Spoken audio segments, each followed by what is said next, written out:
A soldier follows orders. He executes the mission perfectly. He returns home expecting a hero's welcome. Instead, he walks into a nightmare where his own people look through him as if he were air. He isn't punished for failing. He isn't punished for running. He is destroyed because he survived, and in the city of Sparta, surviving when you were supposed to die was the one crime they could never forgive. This is the story of the man who followed his king into the most famous battle in history, only to find that his real war began the moment he came home. In the autumn of 480 BC, a man stood in the middle of a silent room. His name was Pantites.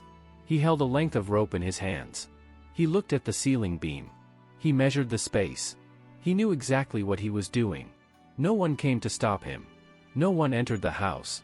No one had entered his house in days. This was not a moment of sudden madness. This was the final, logical step of an argument he had been having with his city for weeks. Pantites was one of the 300.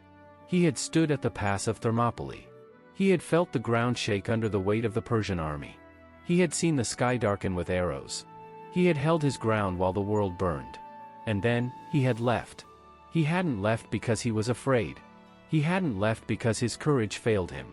He had left because a king gave him a direct order. King Leonidas had looked at him, given him a command, and sent him north to Thessaly. The mission was vital. Carry the orders. Coordinate the reinforcements.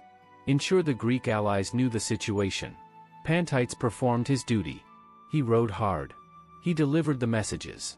He did exactly what a Spartan soldier is trained to do, he obeyed. He was a professional, a tool of the state, a loyal servant of his monarch. He returned to Sparta with his head held high. He expected to report his success. He expected to be told that his contribution had helped. Instead, he found a city that had already buried him. The news of the 300 had reached home long before he did. Leonidas was dead. Every other Spartan who stayed at the pass was dead. The 3-day stand against the Persian Empire was already being carved into the memory of the world as the ultimate military sacrifice. Pantites stood at the city gate.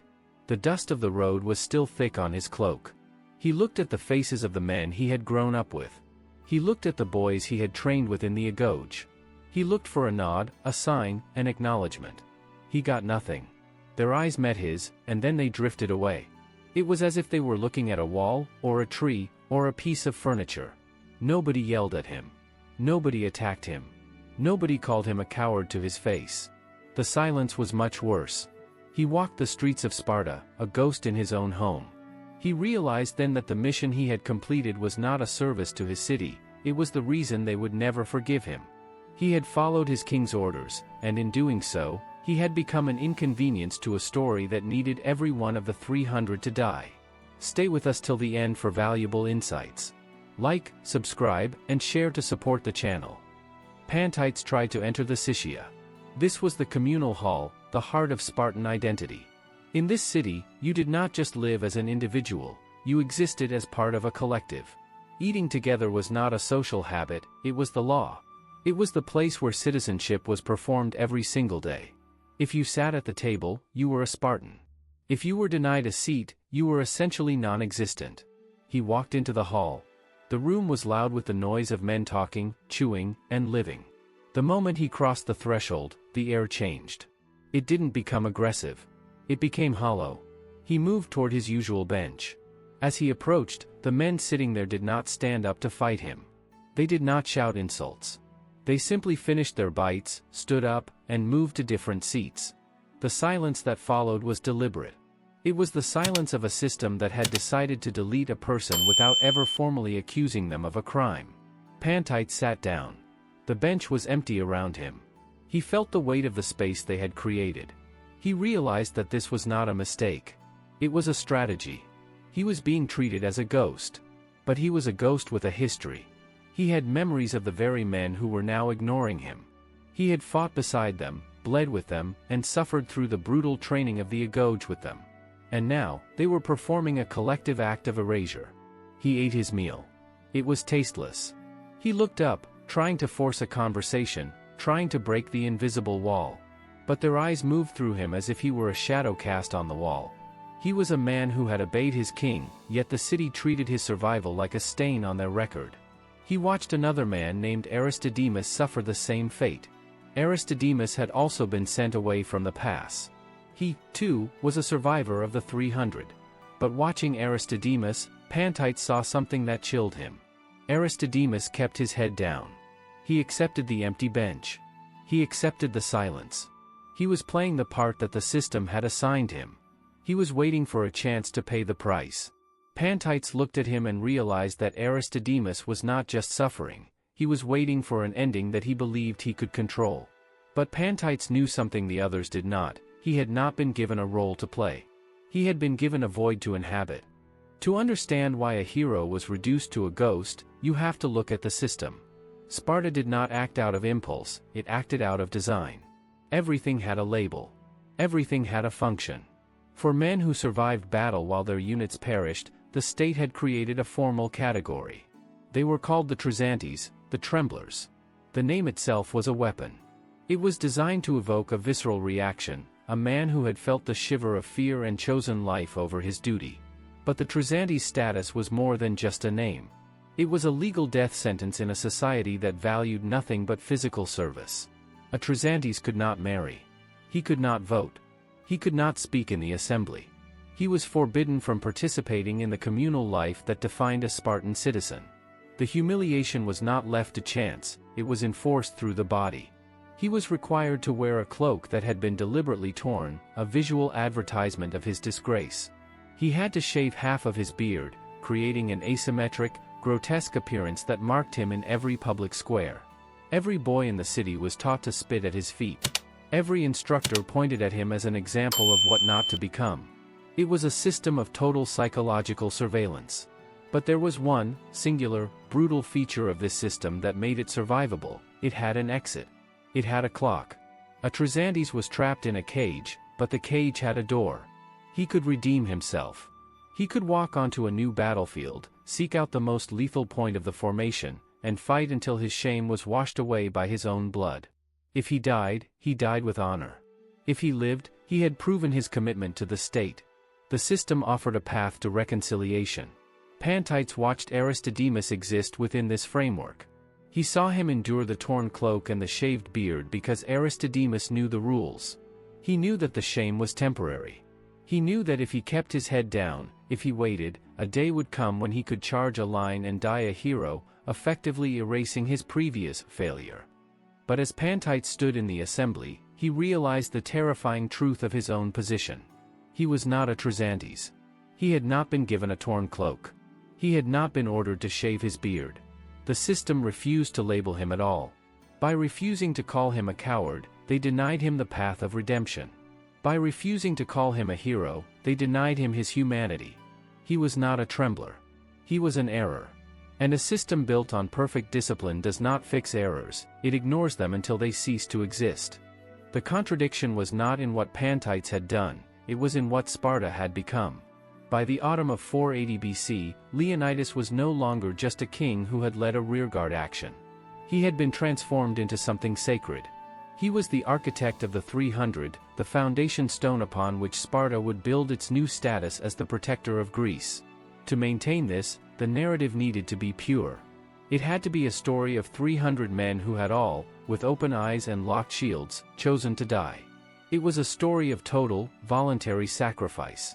In this version of reality, there was no room for messengers. There was no room for logistical orders. There was no room for a man who walked away from the pass because he was told to. If the city acknowledged that Pantites had followed a legitimate order to go to Thessaly, they would have to acknowledge that Leonidas had sent men away. And if Leonidas sent men away, then the sacrifice at the pass was not entirely voluntary.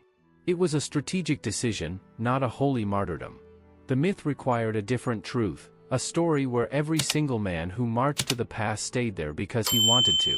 This was the strategic necessity of the Spartan state. They needed the other Greek city-states, Athens, Corinth, Thebes, to trust them. They needed to lead a coalition. And to lead that coalition, they had to project a discipline so absolute that it seemed supernatural. The image of 300 men dying for a principle was more powerful than any army. It was a weapon of propaganda that secured their leadership for decades to come. Pantites was a crack in that weapon. Every time he walked through the city, He served as a reminder that the story was not as simple as the one the ephors were telling. He was living evidence that Leonidas had functioned as a commander, not just a martyr. The city could not resolve this. If they charged him with desertion, they would have to prove he had abandoned his post, which meant attacking the judgment of Leonidas. If they exonerated him, they would have to admit he had been doing his job, which undermined the voluntary death narrative. So, they chose the third option. They chose silence. They did not judge him. They did not speak to him. They did not even look at him. They effectively removed him from the fabric of reality. They acted as if he had never left the pass, as if he had never returned, and as if he did not exist. The psychological precision of this was devastating. It was a form of erasure so profound that it did not require a trial or a dungeon. It only required the active, collective agreement of every citizen in the city to treat a living man as if he were already a ghost. For weeks, the routine remained unchanged. Pantites would wake, dress, and walk the streets of a city that had become a graveyard of his own life. He would head to the Sycia, the communal hall, hoping, perhaps out of a desperate, irrational instinct, that today would be the day the silence broke. He sat. The bench emptied. He watched the men he had grown up with finish their meals and move away without a glance. He ate, left, and repeated the cycle the following day. There was no confrontation, no outburst, no dramatic showdown. Just the steady, rhythmic crushing of his existence. He looked at Aristodemus one last time. He saw him sitting at the edge of the hall, head bowed, performing his degradation. Aristodemus believed the clock was ticking. He believed in the system's promise that if you suffer enough, if you endure the shame, the path back to the front lines will open. Aristodemus had hope. He had a future. He had a way to erase the past with the currency of the present, blood. Pantites understood that his own clock had stopped before it even started. He looked at the walls, the streets, and the faces of his neighbors, and he saw the void. There was no other side for him. He could not fight his way back to honor because there was no honor to reclaim in a category that did not exist. He could not perform a sentence because he had not been charged with a crime. He was not a Tresantes, he was a non-entity. He finally understood the true nature of his predicament. His existence was an inconvenience to a legend. As long as he breathed, as long as he occupied space in the city, he was a living contradiction to the myth of the 300. The city would continue to look through him until it was no longer necessary to pretend, because eventually, he would be gone. The rope in his house was not a symbol of despair. It was the only rational conclusion to an argument Sparta had already won. He wasn't committing suicide in the traditional sense, he was executing a final command. If the city's message to him was silence, then his final report back to the city was his own death. By removing himself, he was doing what they had been too cowardly to do. He was closing the loop. He was erasing the evidence. He was letting the myth become absolute. He chose the one ending that the city could not ignore, and yet, they would still manage to bury it. Herodotus wrote it in a single sentence, buried deep within 600 pages of his work, Pantites strangled himself. It was a footnote in the history of an empire, a brief acknowledgement of a death that didn't fit the narrative. When the historian traveled to Greece, interviewing veterans and digging through state records, he was fed a perfectly curated story. He heard the heroic details of the three-day stand, the betrayal at the mountain path, and the final, legendary moments of Leonidas. The Spartans gave him names, speeches, and dates. They handed him a monument. But when it came to Pantites, the record turned to ash. They gave Herodotus no context, no mission details, and no mention of the psychological warfare of silence. They treated him as a curiosity, a man whose death was an anomaly rather than a tragedy. Contrast this with how they handled Aristodemus. He was given a full paragraph. They documented his eye infection, the public debate about his courage, and his eventual, explosive death at the Battle of Plataea. Because Aristodemus had followed the rules of the system, his story was useful. He was the exception that proved the rule. He was the man who had failed, suffered, and redeemed himself through violence. He was a piece of the Spartan machine, even in his death. Pantites, however, was a threat to the machine. By Book 9 of his histories, Herodotus himself seemed to have lost the thread. He referred to Aristodemus as the sole survivor of the 300. He had effectively erased the man he had written about only 5 books earlier. It wasn't necessarily a mistake, it was the final victory of the state's propaganda. The silence had been so heavy, so pervasive, that it had bled into the very pages of history. The ironic tragedy is that Pantites' mission, the mission that destroyed him, was actually a mark of brilliant military competence. A good commander communicates with his allies. He secures the future. Leonidas had been a capable leader who knew that if the pass fell, the cities to the south needed to be ready. Pantites was not a coward, he was a soldier who had been trusted with a critical task. But in the transition from history to legend, competence is often an obstacle. A messenger carrying orders to Thessaly does not look like a martyr who chose to die on the mountain. A man who follows his king's command does not fit the image of a warrior who defies death with a smile. The myth needed purity, and purity demands the removal of all complexities. Today, the monument at Thermopylae stands tall, carved with names and the famous epitaph of Simonides. It tells the stranger that those who lie there were obedient to the laws of Sparta. It is a lie, but it is a powerful one. It has shaped how Western civilization understands sacrifice for 2,500 years. Pantites is not on that stone. He was erased by his city, then erased by his own historian, and finally, erased by the passage of time. He died because he understood that the silence was permanent, that the code of his people was not designed to protect the brave, but to protect the myth. He left behind no grave of honor, only a quiet house and a rope. He remains the lesson that history rarely teaches, that sometimes, the greatest crime a soldier can commit is to live when the story requires a death, and the greatest act of obedience is to disappear exactly when you are told. If you enjoy dark untold history, subscribe because we uncover what others won't.